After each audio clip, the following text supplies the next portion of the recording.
Hey everybody, welcome back to Active Self-Protection Extra. It's Neil, and I know it's Monday and you're used to seeing Brian here, but Brian's feeling a little bit under the weather, so I'm taking a couple of weeks of videos for him, and we may even do a little bit of switching up here, so some cool things coming in the future.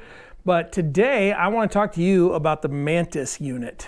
Today's video is brought to us by Mantis. The Mantis family of products is integral to ASP staff building handgun and carbine skills, and are your most economical and fastest path to improvement in your skills too.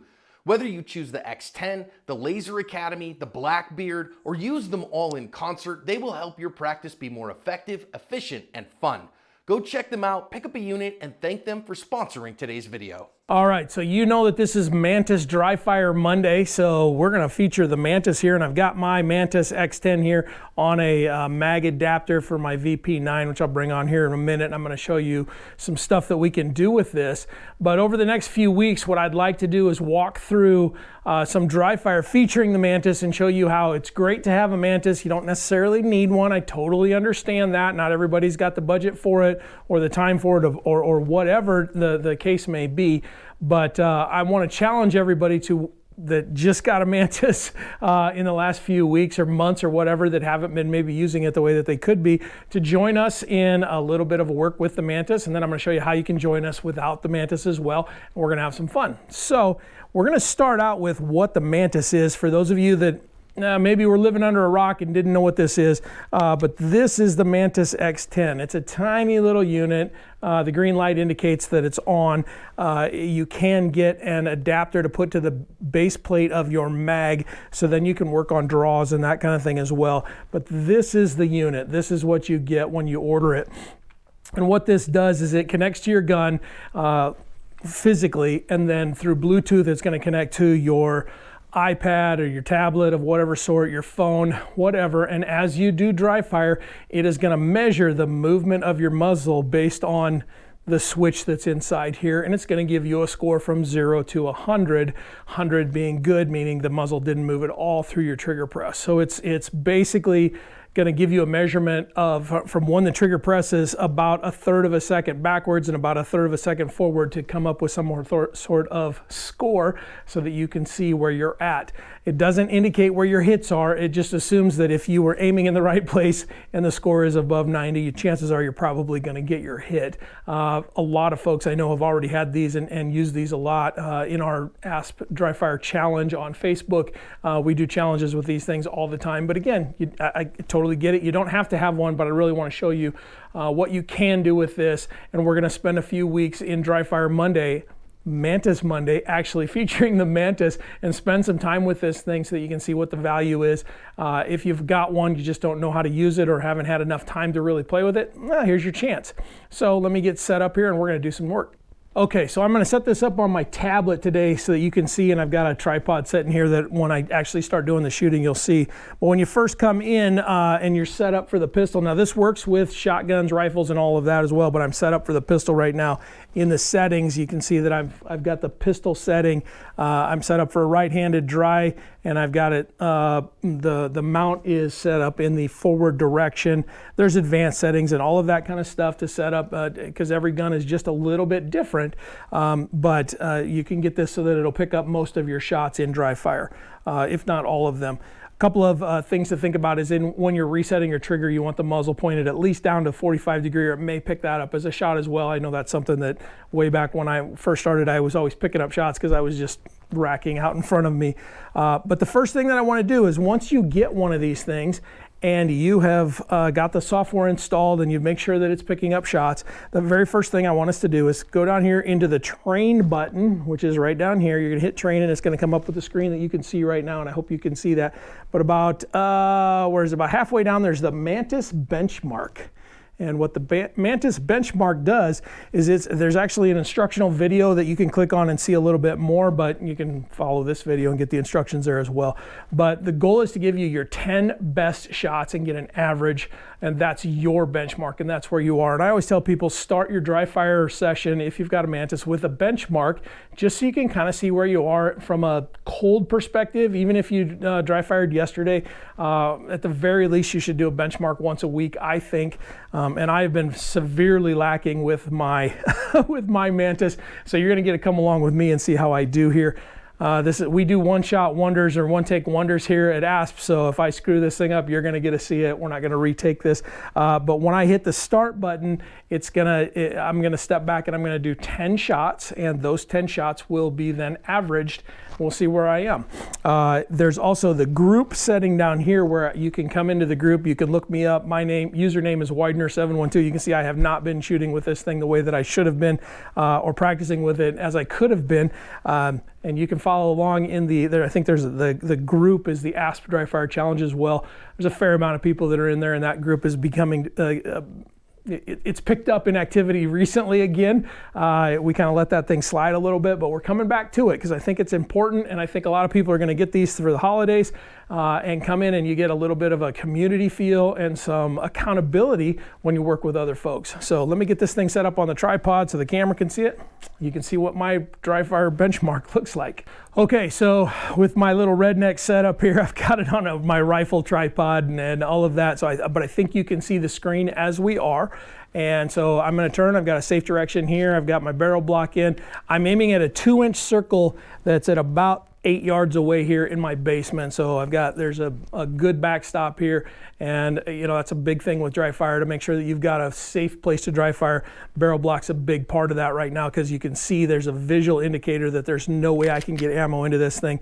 The cool thing about these also is they come with a mag block, so now I can rack the slide all the way without it locking back, where if I did it without the mag in there, well, if I did it with an empty mag, if I did it with an empty mag without that mag block in there, it is going to lock to the rear like so. But with that mag block in there, I can work the slide. Now, most folks that are new to dry fire may or may not realize that when you pull the trigger, you've got to reset. But to reset, I only have to push about that far, and it's going to go back in. Now, one thing with a brand new, and this is a brand new barrel block that I just took out of the bag.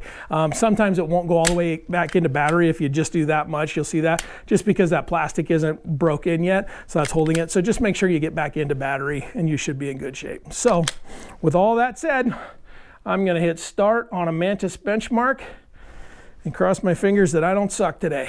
Everything you need to do, see your sights, and you don't have to pull the trigger fast when you're new to this thing. Just get on the trigger. And there's my score. Aim it down a little bit, reset the trigger. 9 more of those.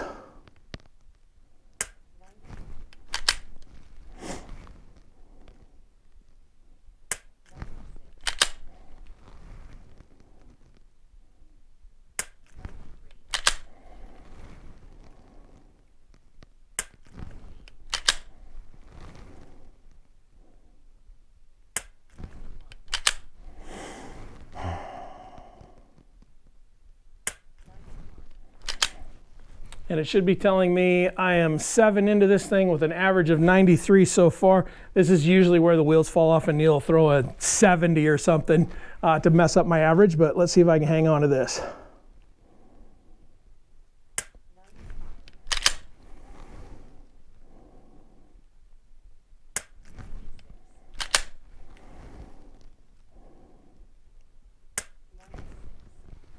Okay, hung on, got an average score of 94.5 for my first benchmark of a long time, and so I'll take that. Anything over 90 is pretty good. Anything over 95 is excellent. I think the best I've ever done is maybe a 98, but that was when I was really working on dry fire a lot back in the day. So for coming in kind of cold, not having done much dry fire for a while, life happens. It's the holidays, everything's going on, and I get it. If it's happening for me, it's probably happening for you as well. And I know there's the machines out there that dry fire every single day, no matter what. Man, I wish I was one of you, but I'm not. I'm a regular Joe. So I'll take a 94. Come join the ASP Dry Fire Challenge on Facebook, and you can see some of these projects and challenges that we're doing. We've actually got a pretty good challenge going in December with some pretty cool prizes, so maybe join and get yourself in on some of those prizes. You do not have to have a Mantis to do all of this. And so let me talk a minute about that. So if you don't have the Mantis, then really what you're looking for is the visual feedback of either your front sight or the dot as you pull the trigger. Now, if you pull the trigger and you see that front sight dip, you know that that's probably not going to be in the 90s, and your hit is going to go low. Potentially, typically what we see with right-handed shooters is low left because they squeeze a little as they go, kind of anticipating the shot. It's the same with the dot, and one of the things that I really like about the dot is I get a lot more visual feedback in dry fire to really see where that's moving.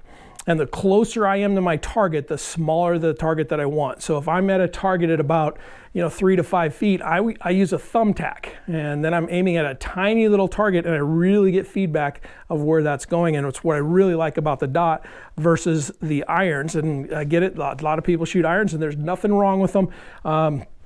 I think this is a far superior way, but that's a whole nother video, and John's already made it. So one of the challenges with the iron sight is that with a thumbtack at 5 feet, you will completely cover the thumbtack, and it's a little harder to see that visual stuff, but you can, and there's nothing wrong with it. Maybe use a little bit bigger target that is a different color from the wall, so you can indicate, or in a different color from your front sight. So if your front sight is white, like mine is, and here I'll see if you can see it.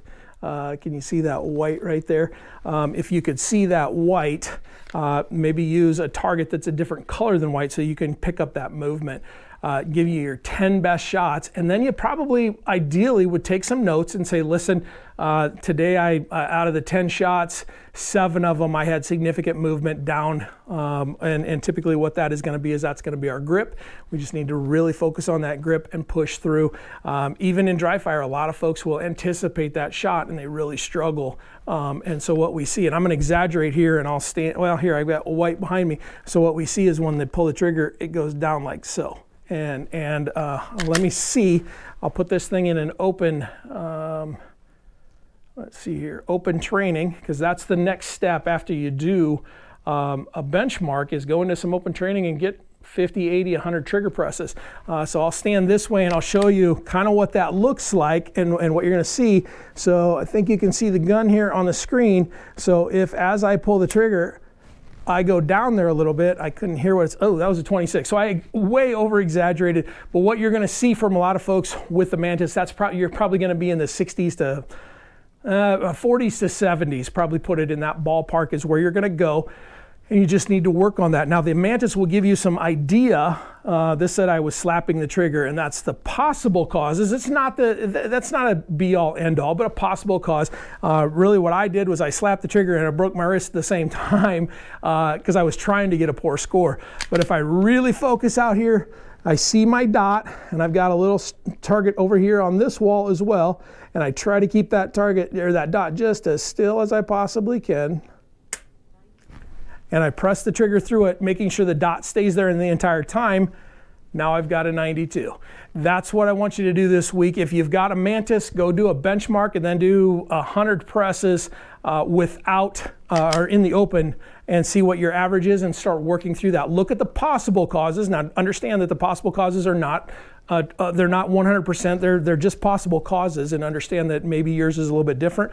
Great chance to come into the Dry Fire group on Facebook and share some of that so you can get some feedback from some other great shooters out there. Man, we've got some cool people that are in there that are happy to help.